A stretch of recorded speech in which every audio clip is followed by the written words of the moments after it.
Hello students, welcome to my YouTube channel. आज की इस वीडियो में हम फर्स्ट ईयर बायोलॉजी के अंदर चैप्टर नंबर 6 प्रोकैरियोट्स के लॉन्ग क्वेश्चंस को डिस्कस करने वाले हैं।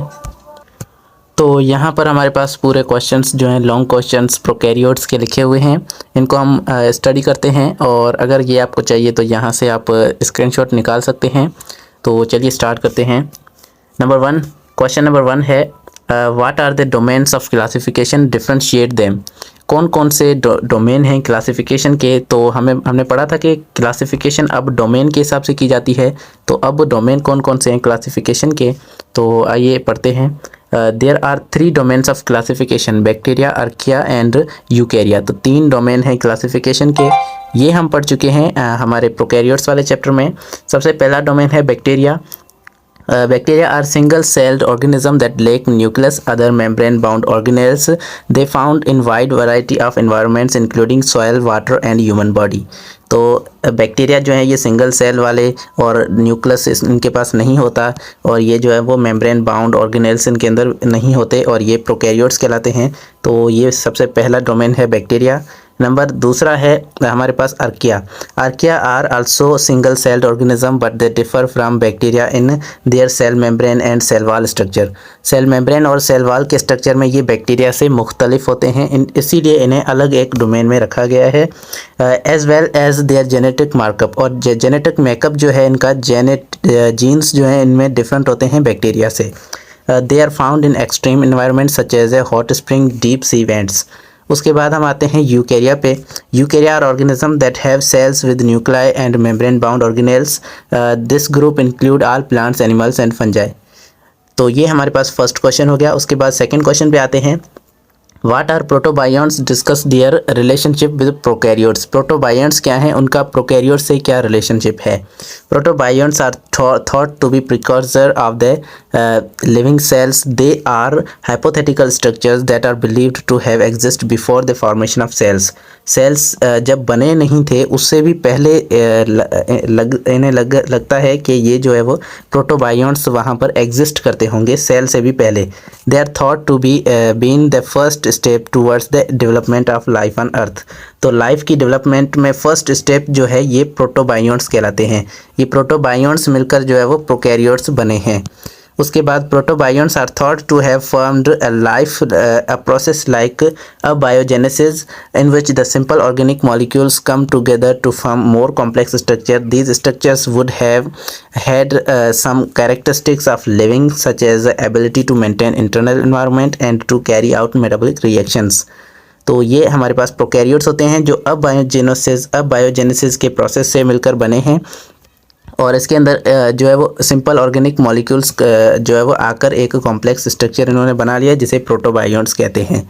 Protobions are thought to be related to prokaryotes, the single-celled organism that make up their domain bacteria and archaea. तो ये प्रोटोबायोन्ट्स जो है ये मिलकर बैक्टीरिया और आर्किया बनाते हैं। उसके बाद यहाँ पर लिखा हुआ है कि prokaryotes are considered to the most ancient form of the life on earth, are simplest form of living organism. They are thought to have evolved from protobionts through a process of gradual complexity, eventually lead to the formation of cells with nuclei and other membrane bound organelles in eukaryotic organisms. ये हमारे पास question यहाँ पर complete हुआ। उसके बाद third question पे आते हैं। What are the extreme conditions of archaea are called. मतलब डिफरेंट एक्सट्रीम कंडीशन के अंदर जो आर्किया रहते हैं उन्हें क्या कहा जाता है। तो यहाँ पर लिखा हुआ है कि आर्किया की सबसे पहले डेफिनेशन है, इसको यहाँ से देख लें। उसके बाद नीचे लिखा हुआ है कि thermophilic lives in hot spring high temperature. High temperature में जो आर्किया रहते हैं हॉट स्प्रिंग में उन्हें थर्मोफिलिक कहते हैं। उसके बाद है halophilic, grows in high salt concentration. जो ज़्यादा साल्ट में रहते हैं उन्हें हेलोफिलिक कहा जाता है। एसिडोफिल्स जो एसिडिक इन्वायरमेंट में रहते हैं। बैरोफिलिक, ग्रो इन हाई प्रेशर में जो रहते हैं उन्हें बैरोफिलिक कहा जाता है। मिथेनोजिन जो है वो मार्शी एरियाज़ में रहते हैं, इन्हें मिथेनोजिन कहा जाता है। तो ये हमारे पास कुछ आर्किया है जो डिफरेंट कंडीशन के अंदर रहते हैं और उनके नाम भी डिफरेंट रखे गए हैं। नंबर 4 क्वेश्चन है differentiate between gram positive and gram negative bacteria. तो ग्राम पॉजिटिव और ग्राम नेगेटिव बैक्टीरिया के अंदर क्या डिफरेंस है।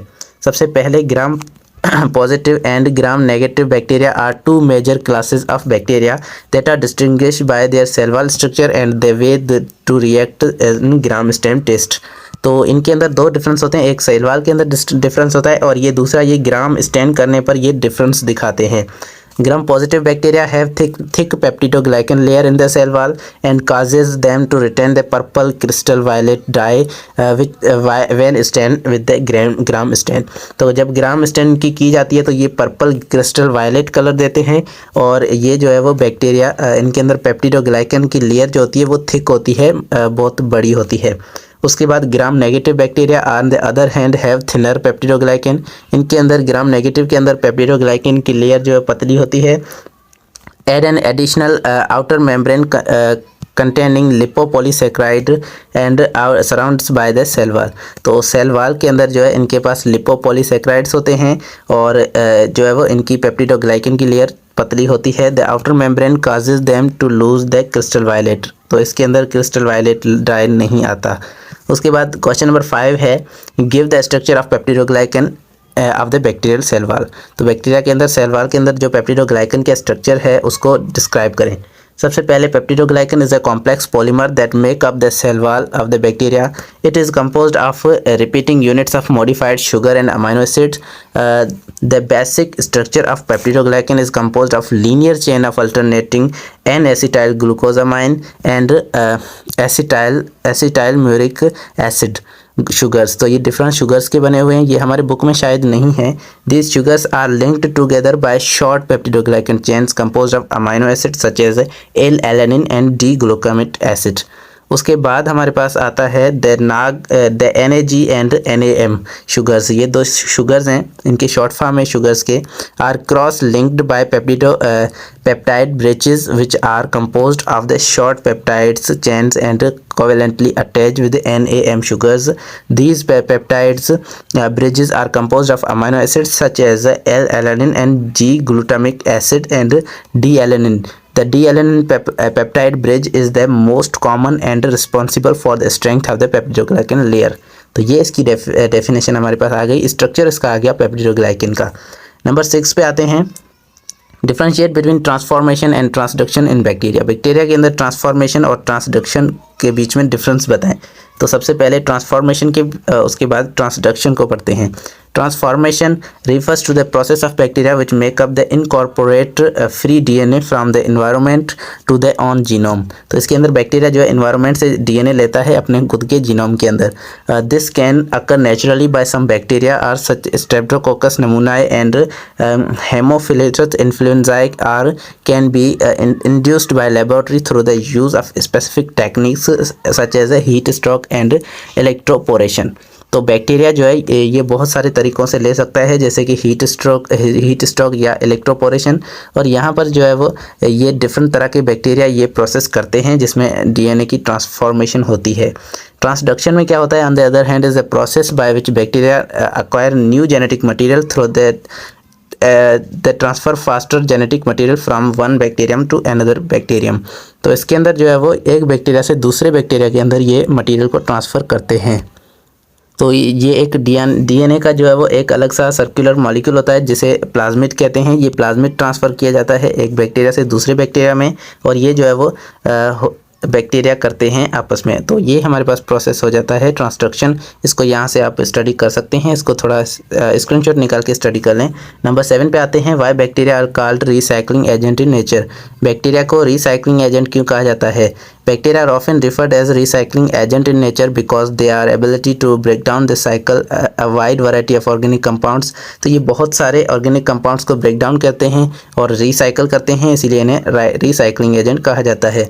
तो कौन कौन से ये सब्सटेंस को रिसाइकल करते हैं यहाँ पर लिखा हुआ है, आप इसे भी स्टडी एक बार कर सकते हैं। तो यहाँ पर इसका स्क्रीनशॉट निकाल के आप देख सकते हैं। उसके बाद हम आते हैं नंबर 8 पे, how bacteria increase soil fertility, give example. तो यहाँ पर जो है वो एग्जांपल भी दिया हुआ है, सॉइल फर्टिलिटी बैक्टीरिया कैसे इंक्रीज़ करता है, इसको भी यहाँ से आप पढ़ सकते हैं। इसको स्क्रीनशॉट निकाल के यहाँ से पढ़ लें। नंबर 9 पे आते हैं, how cholera and typhoid spread in human population. Typhoid और कोलरा जो है वो ह्यूमन की पॉपुलेशन में कैसे इंक्रीज़ हुई, तो इसका आंसर यहाँ पर लिखा हुआ है, cholera are both bacterial infection and that cars spread in human population through the contaminated food and water. तो ये कंटामिनेटेड फूड और वाटर, इनके दो काजेज़ हैं जिसकी वजह से टाइफाइड और कॉलरा जो है वो इंसान में फैल रही हैं। तो यहाँ पर जो है वो इनके बारे में मज़ीद कुछ लिखा हुआ है, यहाँ से आप इसको भी जो है वो स्टडी कर लें। नंबर 10 में देखें क्या हो रहा है, what do we mean by normal flora of human के अंदर नॉर्मल फ्लोरा से मतलब क्या है, मतलब बैक्टीरिया जो है होते हैं। इसको भी जो है वो यहाँ से आप देख सकते हैं। आप चाहें तो यहाँ से इसको कॉपी करके भी आप एग्ज़ाम में लिख सकते हैं, आपको अच्छे नंबर्स मिल सकते हैं। और अगर आप चाहें तो आप खुद का भी बना के लिख सकते हैं। बहुत ही सिंपल है ये जो है वो, आपको बुक में यही सेम टू सेम सारे क्वेश्चंस मिलते हैं, इनको आप यहाँ से देख सकते हैं। और उसके बाद आते हैं नंबर 11 पे, list down the physical and chemical methods to control bacteria. तो बैक्टीरिया के अंदर फिजिकल मेथड्स कौन कौन से हैं, ये सारे हमारे बुक के अंदर लिखे हुए हैं, जिसमें फिल्ट्रेशन, इरिडेशन और कोल्ड हीट सारे यहाँ पर लिखे हुए हैं, इनको एक बार देख लें।